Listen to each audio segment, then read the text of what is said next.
का हार्दिक स्वागत करता हूं और हम अध्ययन कर रहे हैं संस्कृत विषय का। और आज का जो हमारा टॉपिक है वो है अनुवाद। देखिए, अनुवाद के बारे में हमने पिछले वीडियो में आपको बता दिया था कि अनुवाद का अर्थ है ट्रांसलेशन करना। क्या मतलब है अनुवाद का?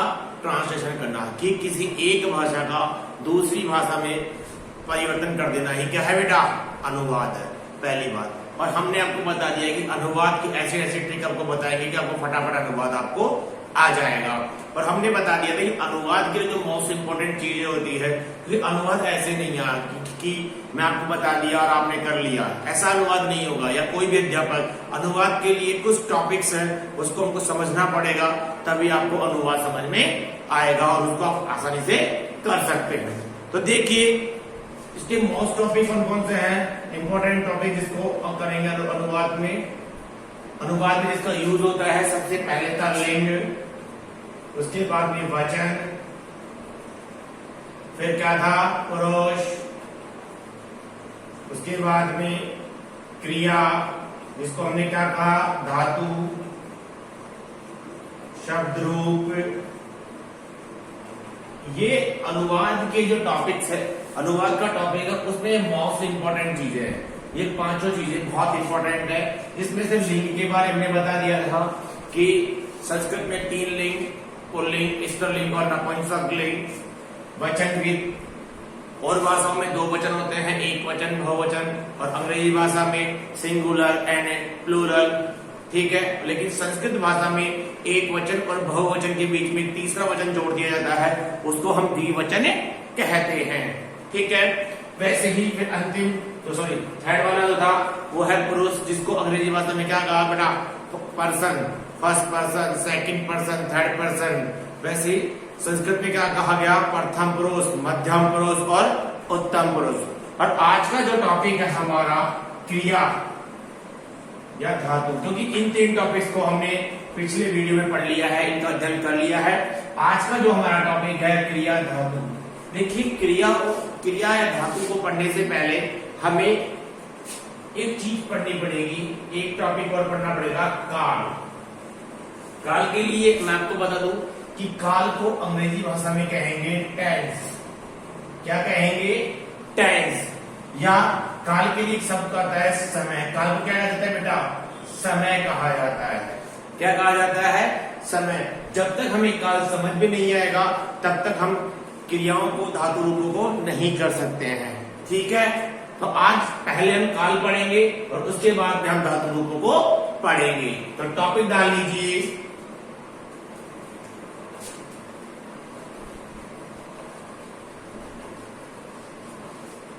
तो टॉपिक डाल लीजिए काल। काल का मतलब क्या होता है? समय, या इसको क्या कहेंगे हम? Tense, TENS, tense. काल को क्या कहेंगे अंग्रेजी भाषा में बेटा? टेंस। आपने पढ़ा होगा अंग्रेजी भाषा में 3 प्रकार के tense, present tense, past tense और फ्यूचर टेंस। वैसे ही संस्कृत भाषा जो है वो काल को वो भी 3 प्रकार की मानती है। जो आपका अंग्रेजी भाषा में प्रेजेंट टेंस है उसको हम कहते हैं वर्तमान काल। कौन सा? PRESENT, present tense. कौन सा काल है बेटा? वर्तमान काल, ठीक है। वैसे ही पास्ट, पास्ट कौन सा है बेटा? भूतकाल। और वैसे ही जो फ्यूचर होता है वो है भविष्यत काल। कौन सा काल होता है? भविष्यत काल।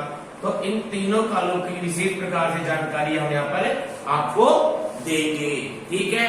तो लिखिए, सबसे पहले टॉपिक काल लिख लिया होगा और विस्तार से इसको हम समझाएंगे आपको। तो देखिए, लिखिए, काल 3 प्रकार के होते हैं। काल कितने प्रकार के होते हैं बालक? काल 3 प्रकार के होते हैं। कितने प्रकार के होते हैं? 3 प्रकार के। देखिए, काल के जो 3 प्रकार है इसको हम टेबल के माध्यम से समझेंगे। तो ऐसे टेबल बना लीजिए।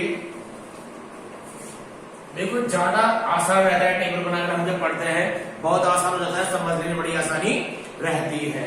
तो काल 3 प्रकार के। नंबर 1 काल, वर्तमान काल। पहला काल कौन सा बेटा? वर्तमान काल। नंबर 2 काल है भूतकाल। और नंबर 3 जो काल है वो है भविष्यत काल। लिख लीजिए, आगे चलते हैं। क्या क्या लिखा है? पहला वर्तमान काल, नंबर 2 भूतकाल, नंबर 3 भविष्यत काल बता दिया। तो अब देखिए वर्तमान काल कौन सा काल होता है? हमने अंग्रेजी में बताया प्रेजेंट है, जो समय वर्तमान में चल रहा है। जैसे मैं अभी पढ़ा रहा हूं ना, ये हमारा वर्तमान है। ये हमारा क्या है बेटा? हमारा वर्तमान है। मैं अभी पढ़ा रहा हूं, ये वर्तमान है। अब जैसे पढ़ाते पढ़ाते थोड़ी देर बाद में मैंने कुछ बच्चे बाद में खाना खाएंगे, वो कौन सा काल हो गया? भविष्यत काल हो गया। अब कुछ बच्चे पहले खा चुके हैं, वो कौन सा काल हो गया? भूतकाल हो गए थे। वो कौन सा काल हो गया बेटा? भूतकाल। कि जो समय अभी चल रहा है वो वर्तमान काल, जो पहले हो चुका है वो भूतकाल, और जो अब होगा वो कौन सा काल होता है? भविष्यत काल। तो लिखिए,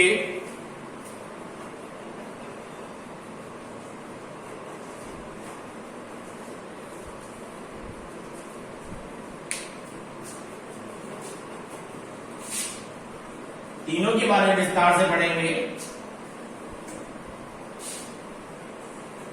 जो समय अभी चल रहा है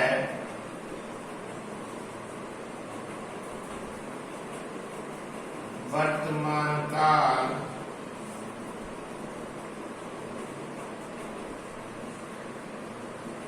कहलाता है।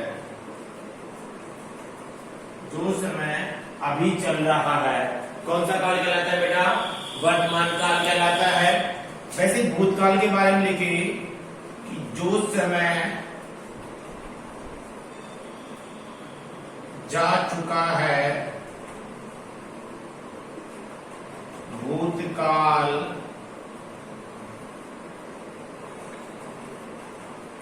कहलाता है। क्या बता दिया? कि जो समय जा चुका है अर्थात बीत चुका है, खत्म हो चुका है, वो भूतकाल कहलाता है। वैसे भविष्यत काल के बारे में, जो समय आने वाला है, जो समय आने वाला है वह भविष्यत काल कहलाता है। वह समय भविष्यत काल कहलाता। क्या बता दिया? तीनों का देखा कि जो समय चल रहा है, अभी चल रहा है, जैसे अभी आप पढ़ रहे हो, ये वर्तमान काल है। जो समय जा चुका है, जैसे आपने पढ़ने से पहले भोजन किया कि भोजन कर चुका है, भोजन करता था, वो कौन सा काल हो गया? वो काल हो गया भूतकाल। और भविष्यत काल, अब जैसे कई बच्चे पढ़ने के बाद में विश्राम करेंगे, सोएंगे, तो ये कौन सा काल हो गया बेटा? ये भविष्यत काल हो गया। ठीक है, जो काम अभी कर रहे हो आप वो वर्तमान काल, और जो पहले कर चुके हो वो भूतकाल, और अब जो करोगे वो क्या हो गया बेटा? वर्तमान काल, सॉरी भविष्यत काल हो चुका है। ठीक है, अब देखिए कि पहचान। अब जैसे कई बच्चे सोच रहे होंगे कि पहचान कैसे होगी? जैसे वाक्य में हम पहचानेंगे कैसे कि ये कौन सा, ये वर्तमान काल है या भूतकाल है या भविष्यत काल है? तो इसकी पहचान भी हम लिखेंगे कि पहचान क्या होती है। तो लिखिए पहचान, देखिए इसकी वाक्य के अंत में, वाक्य के अंत में रहा है, रही है, रहे हैं तथा ता है, ती है, ते है, दिखाई देगा। क्या दिखाई देगा? कि वाक्य के अंदर क्या दिखाई देगा? रहा है, रही है, रहे हैं। ये वाक्य के अंत में दिखाई देगा आपको। जैसे मैं समझाता हूं, देखिए पहले सबसे पहले वर्तमान काल वाला देखिए। जैसे मैंने लिखा राम खेल रहा है, मैंने लिख दिया राम खेल रहा है, ये लिख दिया। अब वाक्य के अंत में क्या दिख रहा है आपको? रहा है दिख रहा है। तो सीधी सी बात है कि राम खेल रहा है, तो वाक्य के अंत में क्या आ रहा है बेटा? रहा है आ रहा है, ठीक है। या मैं लिख दूं कि राम खेलता है, या अब ये चीज लिख दूं तो ता है और रहा है तो दोनों आएंगे, तो सेंटेंस किसका हो जाएगा बेटा? सेंटेंस वर्तमान काल का हो जाएगा। तो मैंने देखो यहाँ पे ता है भी लिख दिया, दोनों चीजों में कि एक वचन में हो जाता है, ठीक है। वैसे ही आगे चले, मैंने लिख दिया सीता जाती है, या लिख दिया कि सीता जा रही है, ये दोनों मैंने लिख दिए। ये दोनों लिखने पर देखिए पहले में ती है आ रहा है और दूसरे में रही है आ रहा है, ठीक है। अब हमारा नियम कह रहा है कि वाक्य में रही है भी होगा, ती है भी होगा, तो वो क्या हो जाएगा? वर्तमान काल का वाक्य हो जाएगा, स्त्रीलिंग हो जाएगा। वैसे ही बहुवचन में देखिए, मैंने लिखा वे सब दौड़ते हैं, और एक लिख दिया वे सब दौड़ रहे हैं, ठीक है, लिख दिया। अब यहाँ पे ते है और यहाँ पे रहे हैं। जब ये दोनों आ जाएंगे तो वाक्य कौन से काल का हो जाएगा बेटा? देखो रहा है, ता है, ती है, रही है, ते है, रही है। जब वाक्य इस प्रकार का बन जाएगा, वाक्य के अंत में ता है, ती है, ते है, रहा है, रही है, रहे है आ जाएंगे, तो वाक्य कौन से काल का हो जाएगा? वाक्य वर्तमान काल का हो जाएगा, ठीक है। चलिए आगे देखिए, इसी के साथ अब भूतकाल की बात करेंगे। भूतकाल की जो पहचान है वो क्या है, वो समझिए। वाक्य के अंत में था, थे, थी, तथा, चुका है, चुकी है, चुके हैं, दिखाई देगा। क्या दिखाई देगा? पहचान क्या है कि वाक्य के अंत में था देगा, था, थे, थी, तथा, चुका है, चुकी है, चुके हैं दिखाई देगा। जैसे देखिए सेंटेंस इधर मैंने लिखा राम जाता था, एक तो ये लिख दिया, ठीक है। एक लिख दिया मैंने राम जा चुका है। अभी क्रिया कंप्लीट हो चुकी ना, क्रिया हो चुकी कंप्लीट, ठीक है। तो ये क्या आ गया? जहां पे था दिख रहा है और जहां पे चुका है दिख रहा है। देख लो यहाँ पे भी है दिख रहा है, लेकिन आगे क्या है? चुका है, ता है और रही है नहीं है, ये ध्यान रखना आप अच्छी तरह से, ठीक है। वैसे ही आगे देखिए, सीता पढ़ चुकी है, या सीता पढ़ती थी। देखो चुकी है और थी आ रहा है स्त्रीलिंग के लिए, तो सीधा सीधा आपको कुछ नहीं करना, आपको वाक्य के पीछे वाले वर्ड देख लेने हैं कि हाँ अपना काम हो गया कि ये वाक्य भूतकाल का हो जाएगा। वैसे ही आगे देखिए, वे सब खेलते थे, या फिर वे सब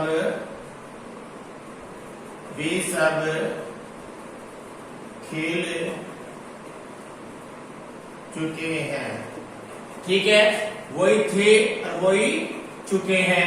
यदि ऐसा हो जाता है तो वाक्य कौन से काल का हो जाएगा? वाक्य हो जाएगा पास्ट टेंस का, अर्थात भूतकाल का हो जाएगा, ठीक है।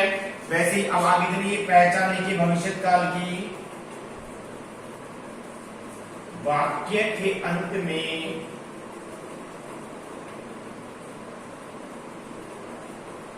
वाक्य के अंत में गा गी की दिखाई देता है। वाक्य के अंत में क्या दिखाई देगा बेटा? वाक्य के अंत में दिखाई देगा गा गे और जी दिखाई देगा। देखो इधर सेंटेंस देख लो, इधर लिखता हूं मैं सेंटेंस। जैसे राम दौड़ेगा,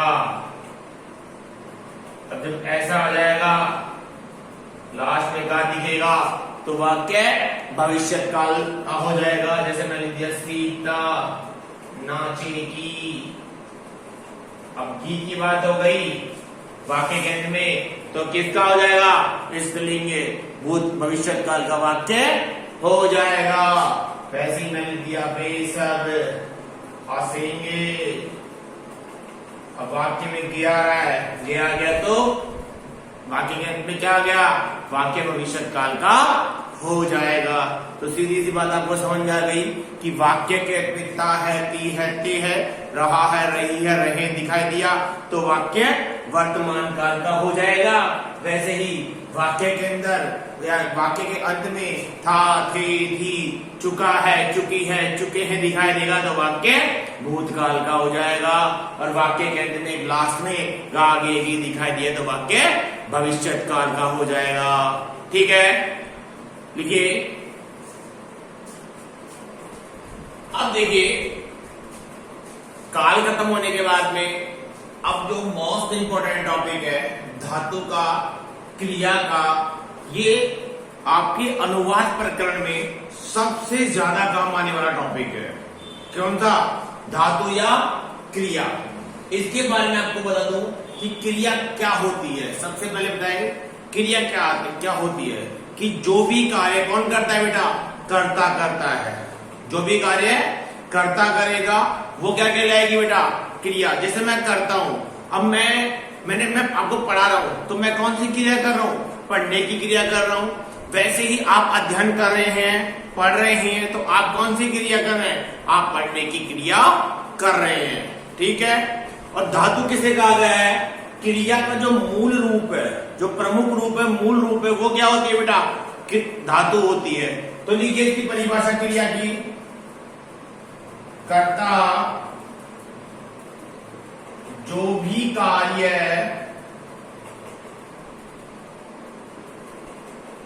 करता है वह क्रिया कहलाती है। कर्ता जो भी कार्य करता है वह क्रिया कहलाती है। ठीक है। फिर देखिए क्रिया की मूल रूप को धातु कहा जाता है। क्या कहा जाता है बेटा? क्रिया के मूल रूप को धातु कहा जाता है। जैसे सेंटेंस समझिए, मैंने लिखा अध्यापक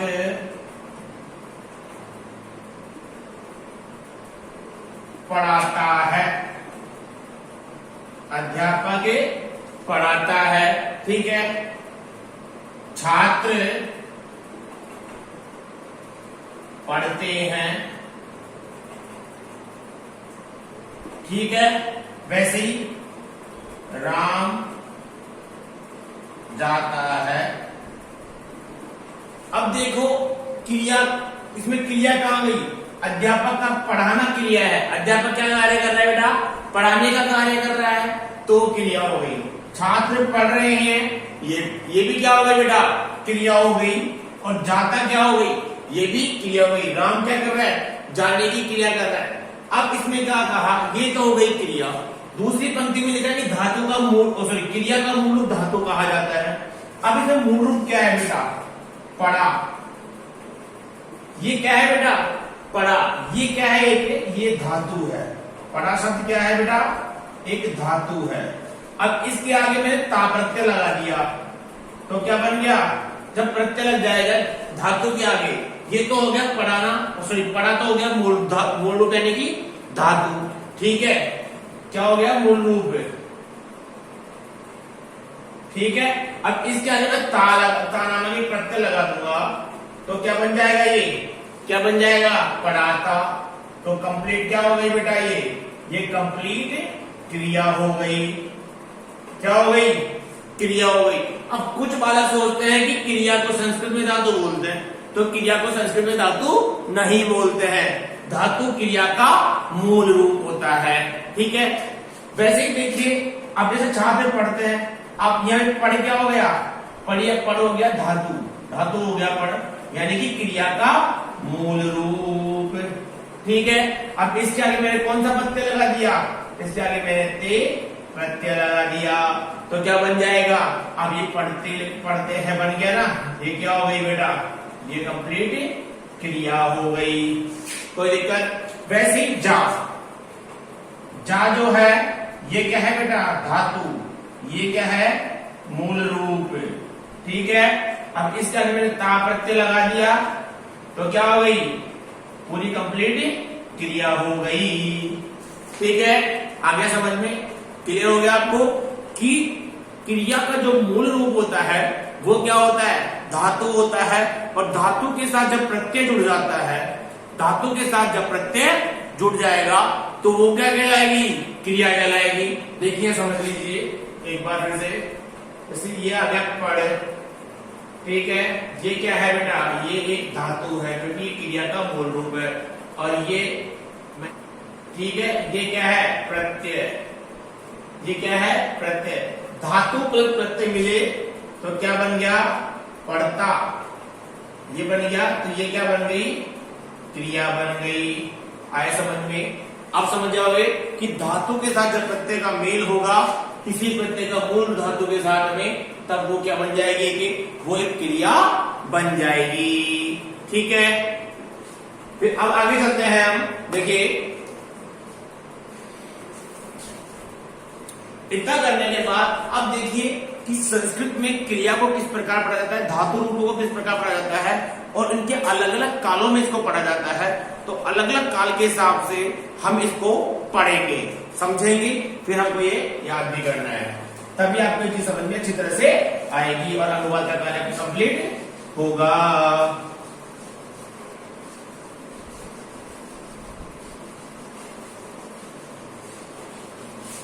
देखिए ये चीजें समझाते चलते हैं, आपको समझा दिया। अब ये आपको समझ में आ गया कि क्रिया का मूल रूप धातु होता है। अब संस्कृत में कैसे पढ़ते हैं क्रियाओं को, वो देखिए, टेबल बनाइए। सबसे पहले हम वर्तमान काल की क्रियाओं को पढ़ेंगे। कौन सी क्रियाओं को पढ़ेंगे बेटा, वर्तमान काल की क्रियाओं को। तो लिख लीजिए, पहले में क्रिया को समझेंगे, किस क्रिया किसके लिए कौन सा प्रयोग होता है। तो लिखिए, पट धातु, पट धातु का मतलब क्या होता है बेटा, पढ़ना। क्या होता है, पढ़ना। पट धातु नीचे लिख लीजिए, वर्तमान काल। वर्तमान, अब देखो ये अलग अलग कालों में अलग अलग प्रकार से लिखिए। वर्तमान काल, फिर क्या लिखोगे, तो अब इसके लिए लकार होता है प्रयोग। वर्तमान काल के लिए कौन सा प्रयोग होता है, लट लकार। कौन सा प्रयोग होता है वर्तमान काल के लिए, लट लकार, ठीक है। वर्तमान काल के लिए लट लकार। टेबल बनाता हूं मैं इसकी, एक वचन, द्विवचन और बहुवचन।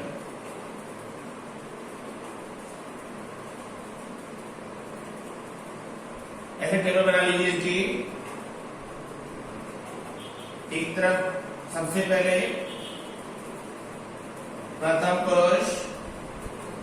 देखो अब आप सोच रहे होंगे कि सर ने पुरुष ऐसे क्यों पढ़ाए अनुवाद में, तो अब देखिए कैसे सीक्वेंस में आएगा। प्रथम पुरुष, मध्यम पुरुष, ठीक है, और उत्तम पुरुष।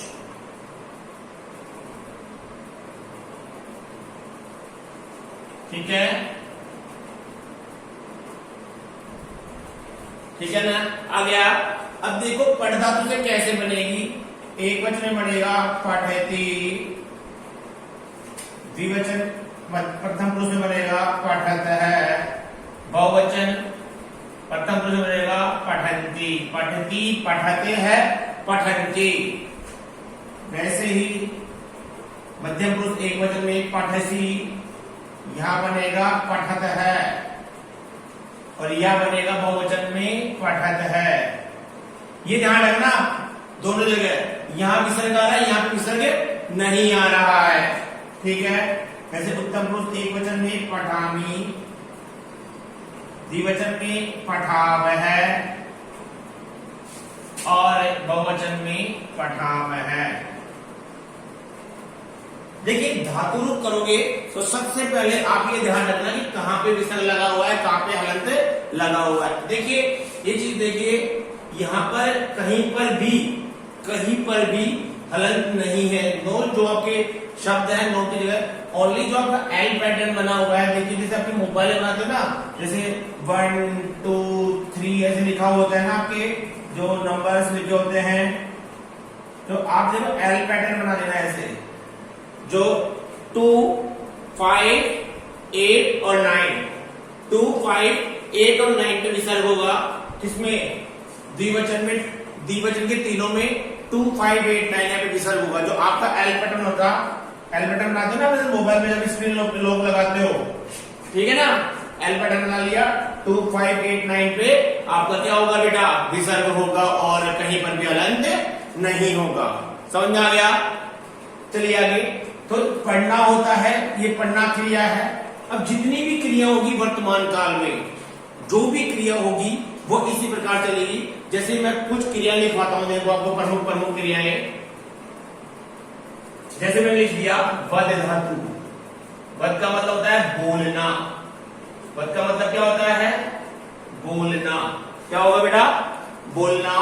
वैसे ही हंस, हंस का मतलब हंसना, हंस का मतलब हंसना। गच्छ, गच्छ का मतलब जाना, गच्छ का मतलब जाना। क्रीड का मतलब खेलना, क्रीड का मतलब क्या हो जाएगा? खेलना, ठीक है। क्रीड भी लिख सकते हो और खेल भी लिख सकते हो, दोनों सेम चलेगा, ठीक है। नृत्य, नाचना, ये जो प्रमुख धातुएं हैं सारी, ये इसी प्रकार से चलेगी। वर्तमान काल में जितनी भी धातुएं होगी इसी हिसाब से चलेगी। वध हो गया, हंस हो गया, गच्छ हो गया, धाव दौड़ना।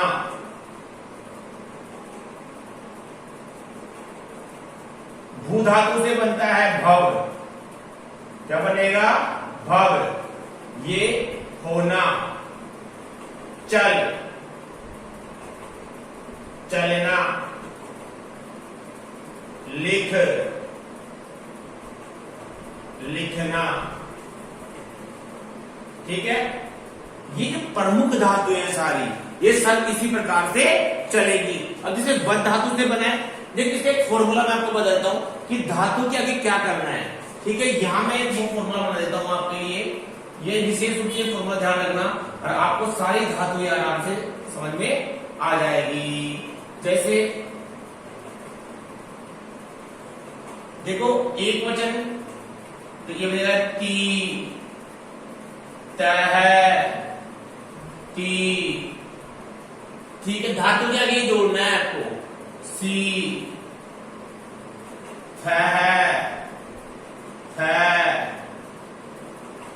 मी, देखो सुनिए, आमी, आव है और आम है। इस प्रकार से आपको जोड़, जो धातु है, धातु के पीछे ये वाले, जैसे मैंने लगाया था ना प्रत्यय, पढ़ के आगे ता प्रत्यय लगा दिया, पढ़ता, ना लगा दिया, पढ़ना, ते लगाया था ना, वैसे ही संस्कृत में सारे प्रत्यय जोड़ते हुए चलना है। अब जैसे ती है, अब मैं जैसे वध धातु है आपकी वध, वध के आगे मैं ती जोड़ूंगा तो प्रथम पुरुष एक वचन में क्या बन जाएगा? वदती। ये प्रत्यय है सारे एज इट इज, देखो समझ लेना। ये पठती, पठत, पठंती, पठसी, पठत, पठत, पठामी, पठाओ, पठाओ, पहला प्रकार ये। अब जैसे देखो मैं आपको बद्ध धातु बना के दिखाता हूं इन प्रत्ययों के हिसाब से, ये आपने लिख लिया होगा। मैं बद्ध धातु बना के दिखाता हूं आपको इसी प्रकार से। वो देखिए आप,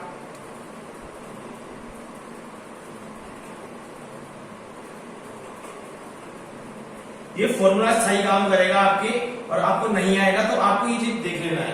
अब जैसे मैं बद्ध धातु बनाऊंगा, फिर बाकी की आप स्वयं बनाएंगे। जैसे मैंने बना दिया बद्ध धातु से बोलना, कौन सी वाली? बोलना, ठीक है। अब बद्ध धातु के आगे मैंने ती जोड़ा, प्रथम पुरुष एक वचन में ती आ रहा है ना, ठीक है। बद्ध के आगे मैंने ती जोड़ा तो क्या बन जाएगा? बद्धती, ठीक है। प्रथम पुरुष द्विवचन में मैंने तय जोड़ दिया, बद्ध के आगे धातु लिखा, आगे जोड़ा तय है, बदत है, ठीक है। हलन चढ़ा देना, अंति जोड़ा, बद्ध के आगे मैंने क्या जोड़ दिया? अंति, तो क्या बन गया? वदंती। वैसे ही बद्ध के आगे मैंने सी जोड़ दिया, बदसी। धातु आपके पास ऑलरेडी लिखी हुई है यहाँ पर, कोई दिक्कत ही नहीं है। वैसे ही मैंने क्या जोड़ दिया? थ। बद्ध के आगे मैंने थ है जोड़ दिया, वदत है। वैसे ही बद्ध के आगे फिर से थ जोड़ दिया, वदत। आमी। अब जैसे बद्ध के आगे आमी आ गया तो आ की मात्रा दीर्घ संधि में देख लेना, आपको दीर्घ संधि में करवाया गया था कि ए प्लस आ बराबर आ, बदामी, ठीक है। बद्ध के आगे यहां देखो ना कि बद्ध प्लस आमी, ऐसे संध ऐसे बना तो दीर्घ संधि का कार्य कर दोगे तो आपकी मात्रा हो जाएगी बदामी बन जाएगा, ठीक है। वैसे ही बद्ध के आगे बदाम है और बदाम है, आगे समझ में आपको। इस प्रकार से जितनी भी धातुएं होगी आपकी बनेगी। जैसे हस से बनाता हूं मैं, हसती, हसत है, हसंती, हससी, हसत है, हसत, हसामी, हसाव है, हसाम। जितनी भी धातुएं होगी आपकी, गच ले लो, किड़ ले लो, नृत्य ले लो, धाव ले लो, वद ले लो, चल ले लो, जो भी धातुएं होगी, भू ले लो, तो सारी एज इट इज चलेगी। ऐसे कैसे वर्तमान काल में सारी धातुएं ऐसे चलेंगी, समझ में आ गया। अब देखिए इसकी वाक्य कैसे बनाते हैं। वर्तमान काल वाला पन्ना खोल लीजिए, उसमें मैं आपको मैंने लिखवाया था, वो मैं आपको इसमें बताता हूं, ठीक है।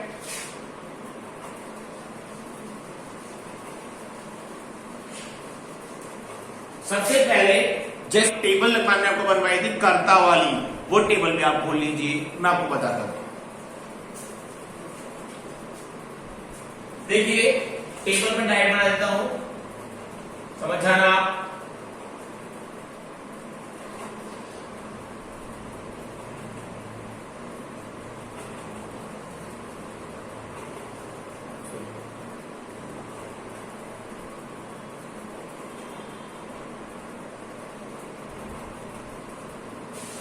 ठीक है, ऐसी टेबल बन गई। अब देखिए आपको मैंने बताया था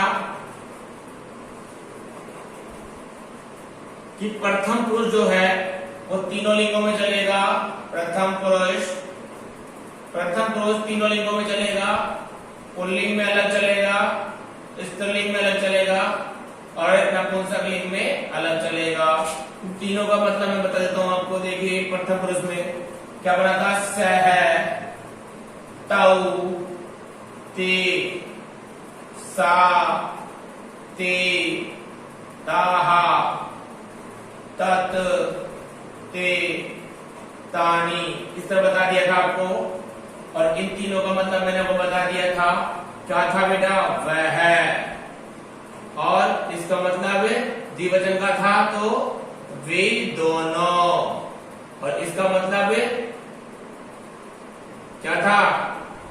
तीनों का मतलब वे सब था ना।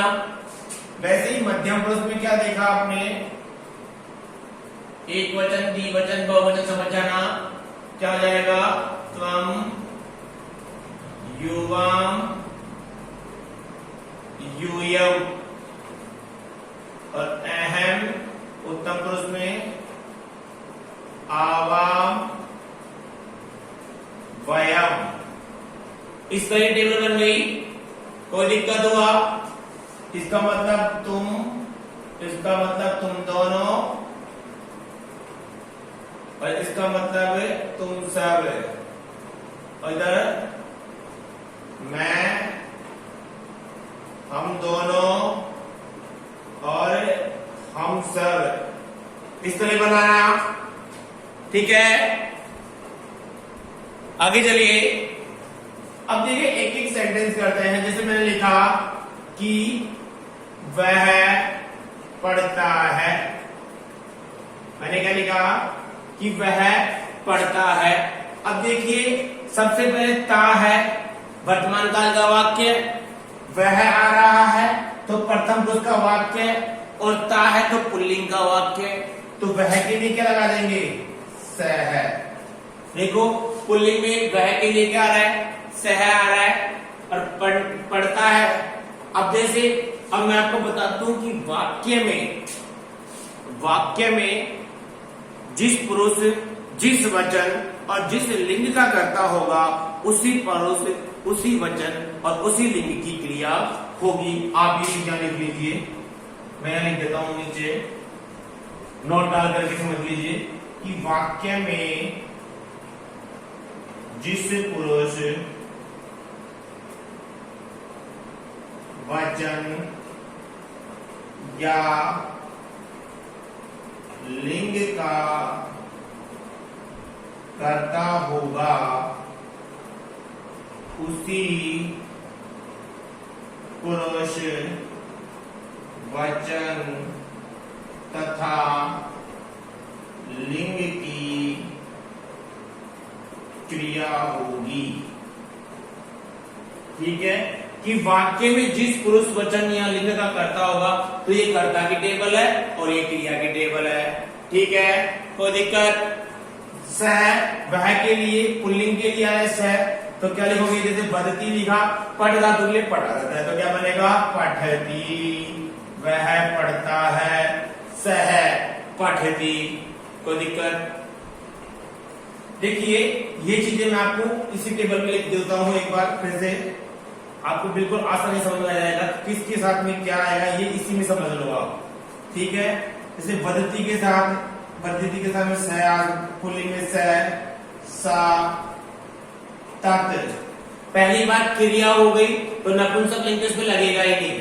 सबसे पहले समझ लीजिए, किसी भी क्रिया में नपुंसक लिंग नहीं लेगा, क्योंकि नपुंसक लिंग काम में क्रिया कोई क्रिया नहीं करता है। फिर हम लिख लेते हैं, वैसे इधर लिख लीजिए, क्या बनेगा? ताऊ, ते। इधर लिख लीजिए ते, ताहा, तानी। ठीक है, वैसे ही यहां पे लिख लीजिए त्वम, यहां पे युवाम। ये सब कर्ता लिखा हूं नीचे में, यहां पे यूयम, वदामी, अहम, आवाम और वयम। अब तो आपको शायद बहुत ही ज्यादा आसानी हो गई होगी कि ये कर्ता है और ऊपर वाली क्रिया है, इसके साथ यही क्रिया आएगी। ठीक है, यहाँ पे देखिए एक बार मैं फिर यह डायरी देता हूं, फिर ऊपर से यहाँ पे मैं वाक्य करवाता हूं आपको। या वह पढ़ता है। अब जैसे मैंने लिख दिया कि वे दोनों पढ़ती है, वे दोनों पढ़ती है, ये लिख दिया कि वे दोनों पढ़ती है। अब वे दोनों के लिए क्या आएगा? वे दोनों, अब वे दोनों के लिए द्विवचन में तो भी है, ते भी है, दो है, लेकिन हमें यहां से लिंग का पता करना पड़ेगा। पढ़ती है कहने का मतलब है स्त्रीलिंग का वाक्य हो गया, और दो दे दिया तो वाक्य कौन से वचन का हो गया बेटा? द्विवचन का वाक्य हो जाएगा। तो वे दोनों के लिए क्या लिख दिया मैंने? ते। ठीक है, पढ़ती है, अब पढ़ने के लिए पढ़ धातु है, तो क्या बनेगा? ते। इस क्रिया तो सेम ही आएगी, चाहे पुल्लिंग का हो चाहे स्त्रीलिंग का हो, तो क्या बनेगा? ते पठत है। आए समझ में? लिख लीजिए, फिर आप चलते हैं। वैसे ही हम आगे चले, मैंने लिख दिया कि वे सब हंसती है, वे सब हंसती है। ठीक है, अब वे सब आ रहा है तो वाक्य मैंने कहा था कि दो से अधिक जितने भी हो जाएंगे वाक्य बहुवचन का हो जाएगा पहली बार। ठीक है, हंसती है, अब धातु कौन सी आ गई, हंसना धातु आ गई। अब हंसना के लिए हंस आ गया और वही हमारा फॉर्मूला तीन का है, अंतिम वाला फॉर्मूला। अब वे सब आ रहा है तो वाक्य बहुवचन का हो गया, तो कर्ता बहुवचन का है और स्त्रीलिंग का है, तो सबसे पहले क्या लगाएंगे हम, स्त्रीलिंग के लिए वे सब में ता। ठीक है, आपको देखो सीधी सी बात है, यहां से पता लगेगा कि वाक्य कौन से लिंग का है, वे सब से नहीं पता लगेगा, क्रिया से पता लगेगा। अगर ती है तो वाक्य स्त्रीलिंग का होगा और यदि ता है तो वाक्य पुल्लिंग का होगा, और ते है तो वाक्य या तो एक द्विवचन का है या फिर बहुवचन का है। ये बात विशेष रूप से ध्यान रखना। ठीक है, ता हंसती है तो वदंती आ गया, तो क्या बन गया, हसंती। क्या बन गया, क्या बन गया वालों, ताहा हसंती, वे सब हंसती है। ठीक है, अब ऐसे ही जैसे मैं सेंटेंस दे दूं आपको एक ही बनाने के लिए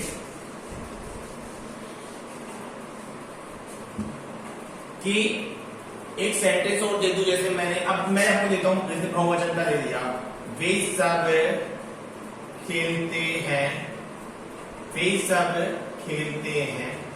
अब खेलने के लिए सबसे पहले वही वे सब आ रहा है। अब कुछ सब सोचेंगे सर वे सब के लिए तो ता आता है, नहीं, वे सब आगे ते है तो पुल्लिंग का वाक्य है, कोई दिक्कत ही नहीं है, पुल्लिंग का वाक्य हो गया। तो वे सब के लिए पुल्लिंग में क्या लिखा हुआ है बेटा, ते लिखा हुआ है। क्या लिखा हुआ है, ते। क्या लिखा हुआ है मित्रों, ते लिखा हुआ है। अब खेल आ गया तो धातु कौन सी हो गई, क्रीड़ या खेल, दोनों में से कुछ भी लिख सकते हो, कोई बात नहीं, दोनों सही है, जो आप लिखोगे वो सही है। ठीक है, अब ते आ रहा है तो वही धातु के साथ में नदी लगा देना है, तो तेल खेल और न आधा और ती खेलंती, या फिर लगा दो ते न आधा और ती ते क्रीडंती, कोई दिक्कत। सीधी सी बात, इस टेबल को ढंग से समझ लो, आपका सारा काम अपने आप ही हो जाएगा, कोई दिक्कत। वैसे ही अब ये तो हो गए प्रथम पुरुष वाले वाक्य, इसमें आपको लिंग का पता करना है, और उत्तम पुरुष और मध्यम पुरुष में तो आपको लिंग का कोई पता करना है नहीं, कुछ भी सब में समान चलेगा, तुम चलेगा, कोई दिक्कत नहीं। देखिए आगे मैंने लिखा, तुम जाती हो, तुम जाती हो, बन गया, तो जाती हो आ रहा है, तो इसमें तो स्त्रीलिंग का कोई मतलब ही नहीं है, स्त्रीलिंग को लिंग तो सब में कर्ता समान चलेगा। तो तुम के लिए क्या लिख दिया, तुम के लिए क्या लिख दिया मैंने, तुम लिख दिया, क्या आ गया, तुम। और तुम के सामने क्रिया कौन सी है, क्रिया के साथ में क्या जुड़ा हुआ है, सी, क्रिया के आगे क्या जुड़ गया, सी। अब जो भी क्रिया है, जाने के लिए कौन सी क्रिया आती है बेटा, गच्छ क्रिया आती है, कौन सी क्रिया आती है, गच्छ क्रिया आती है। तो गच्छ के आगे क्या जोड़ देंगे हम, ओनली कुछ नहीं करना, गच्छ के आगे सिर्फ सी जोड़ना है, बस सही हो जाएगा तुम्हारा सेंटेंस, कोई दिक्कत नहीं है, कोई नहीं फेल कर सकता तुम्हें, ये गारंटी है अपनी। ठीक है, और जिसको ये समझ में आ गया ना, बता रहे मार्केट में आ गया, वो अपने एग्जाम में तुम्हें नंबर देने से कोई नहीं रोक सकता कि एक वाक्य के अंदर सबसे ज्यादा इंपॉर्टेंट कर्ता और क्रिया होती है। तो ये लाइन याद रख लेना कि वाक्य में जिस पुरुष वचन और कर्ता होगा उसी पुरुष वचन और लिंग की क्रिया हो जाएगी। ये आपका सबसे इंपॉर्टेंट चीज है, ये आपको समझ में आ जाएगा तो आगे की चीजें आपको हम समझा रहे हैं बाकी की। तो देखिए ये हो गया तुम जाती हो, कोई दिक्कत नहीं। अब बनाते हैं द्विवचन वाला। मैंने लिख दिया तुम दोनों हंसती हो, क्या लिख दिया, तुम दोनों हंसती हो, लिख दिया। ठीक है, अब तुम दोनों के लिए कोई दिक्कत ही नहीं, तुम दोनों के लिए सीधा क्या आ जाएगा बेटा, यूं आ जाएगा मध्यम पुरुष द्विवचन का वाक्य। जहां पे तुम दिख जाए तो मध्यम पुरुष का, जहां पे मैं हम दिख जाए तो वाक्य उत्तम पुरुष का, और जहां पे वह उसका उसकी दिख जाए वाक्य प्रथम पुरुष का। दिमाग लगाने की जरूरत नहीं, इतना बस याद रख लेना, सीधा सीधा हो जाएगा काम तुम्हारा। तुम दोनों के लिए वही युवम और वही फॉर्मूला धातु के साथ में क्या जोड़ना है बेटा, थ के साथ में विसर्ग। धातु हस्त है तो हस्त लिख दो, जो धातु है वो लिख दो, और आगे देख लो क्या है, थ विसर्ग के साथ में सेंटेंस सही, कोई दिक्कत नहीं, कोई माथापड़ी नहीं इसके अंदर। वैसे ही आगे चलेगा, वही बहुवचन वाला देखो, मैं पुल्लिंग में दिखाता हूं। ये वाला मैंने लिख दिया, तुम सब लिखते हो, लिख दिया तुम सब लिखते हो, सेंटेंस बन गया। तुम सब के लिए यूएम आ जाएगा, चाहे पुल्लिंग हो स्त्रीलिंग हो, कोई दिक्कत नहीं है। हमने पहले कह दिया कि जहां पे तुम दिख जाए दोनों के साथ में और सबके साथ में, वो मध्यम पुरुष का वाक्य हो जाएगा। दोनों के साथ दिख गया तो मध्यम पुरुष द्विवचन का, और सबके साथ दिख गया तो मध्यम पुरुष बहुवचन का हो जाएगा। ठीक है, ठीक है। यूएम अब लिखते हो, धातु क्या है लिखने की, कहां गई, नीचे लिख है। और हमने कहा था आपको कि धातु के साथ में क्या जोड़ देना है, बिना विसर्ग वाला थ जोड़ देना है, यूएम लिखकर, कोई दिक्कत नहीं है, काम आपका हो गया। वैसे ही यहां पे देखिए, आगे देखिए, अब देखते हैं वही उत्तम पुरुष, मैं जाता हूं। कहां जाता है ये तो मुझे भी नहीं पता, बट मैं जाता हूं। ठीक है, अब मैं के लिए हमने क्या कहा था, अहम, जहां पे मैं और हम दिख जाए ना, तो सीधा सीधा दिमाग लगाने का जरूरत नहीं है, वाक्य उत्तम पुरुष का हो जाएगा, क्योंकि मैं तो उत्तम ही हूं। उत्तम तो जैसे उत्तम का मतलब श्रेष्ठ होता है, और हर इंसान खुद ही को तो श्रेष्ठ बोलता है, खुद ही को तो श्रेष्ठ बोलता है ना, मैं, हम, श्रेष्ठ, हम दो। ठीक है, वही चीज यहाँ पे दिखाई गई है।